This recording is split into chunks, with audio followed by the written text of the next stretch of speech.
Hip-hop star Lil Wayne doesn't ordinarily give interviews, but Nightline's no ordinary broadcast. A controversial encounter with the rapper is already getting major attention on Twitter. Here's ABC's Lindsay Davis. Well, ladies and gentlemen, my name is Lil Wayne. He's a rapper whose lifestyle has all the trappings of a bona fide rock star. I'm gonna marry him. He's my idol. Lil Wayne changed my life with his music. Over the past 3 years, Nightline has been granted rare access to the reclusive hip-hop icon, Lil Wayne. I'm a slave for your ear. I'll die to make what you hear great. Lil Wayne has been making music for nearly 25 years, with hits like Lollipop. A mogul discovering megastars like Nicki Minaj and Drake. Lil Wayne, born Dwayne Carter, was first discovered by New Orleans rapper Birdman, who quickly signed him to his record label, Cash Money. After you back it up, then stop, then drop it like it's hot. Wayne's first taste of mainstream success came with his electric verse on Juvenile's Back That Thing Up. His lyrics are crafty and calculating, yet raw and explicit. I know how difficult it was to watch us come up with our pants sagging and our shirts all big and bandanas on and rapping street things and talking about guns. Every verse was about how I would run in your house and tie your parents up or something like that. And I sold over 1 million records in a heartbeat. It was about lyrics. It was just about, it wasn't about what you were talking about, it was about how you was talking about it. What do you say to people who call your music vulgar, misogynistic, offensive, degrading? No, if that's what you think about the music, if that's what you categorize it under, then so be it. All those things made me who I am, and I am a very successful man. Please keep looking out for more, because it's coming, baby. So your daughter, would you have any problem with her being called a or a hoe? Yeah, if they calling her a hoe, I have a huge problem with that. Yeah, but I've never called a certain female that I name out, unless I got a real big problem with her. Yeah. To say this father of four is controversial is an understatement. But the self-described gangster says he's often misunderstood. That'll be the biggest misconception, that I'm some kind of rude. I don't know. And when they meet me, they're like, oh, you're so humble or whatever. But I'm from the South. I have to be respectful and everything like that because I have someone to answer to.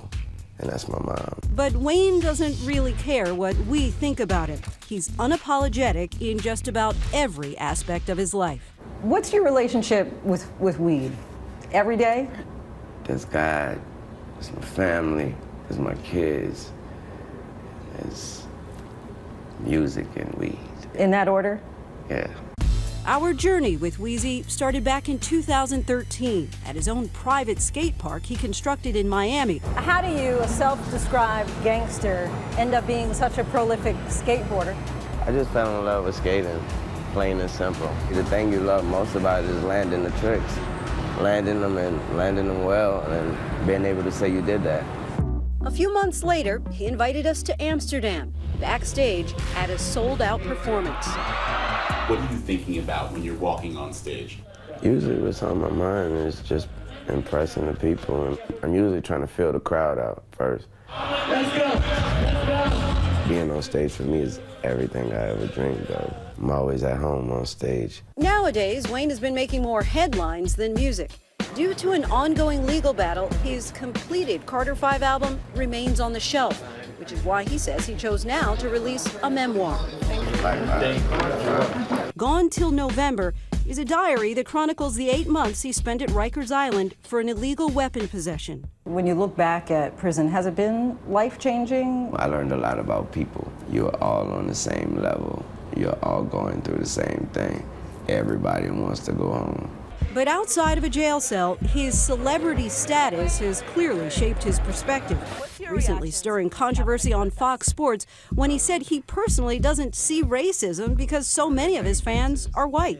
I thought that was clearly a message that there was no such thing as racism. There was a lot of backlash from people about that. Would you change it, what you said, or No, you not still at feel the all. same way? What's your thought on Black Lives Matter?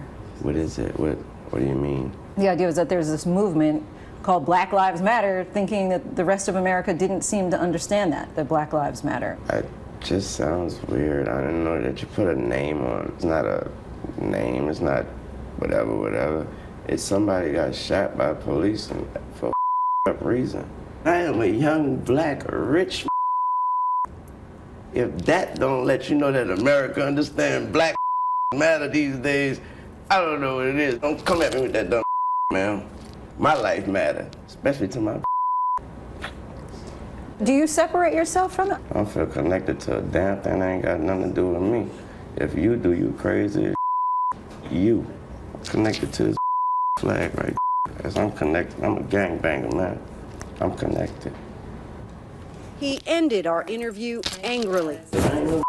Politician. Lil Wayne is in the business of making music, not apologies. For Nightline, I'm Lindsay Davis in New York. Really? A man who makes his living using offensive language offended by a question? Okay, that's one way to end an interview. This story's already gotten lots of reaction on social media. Please weigh in with your thoughts.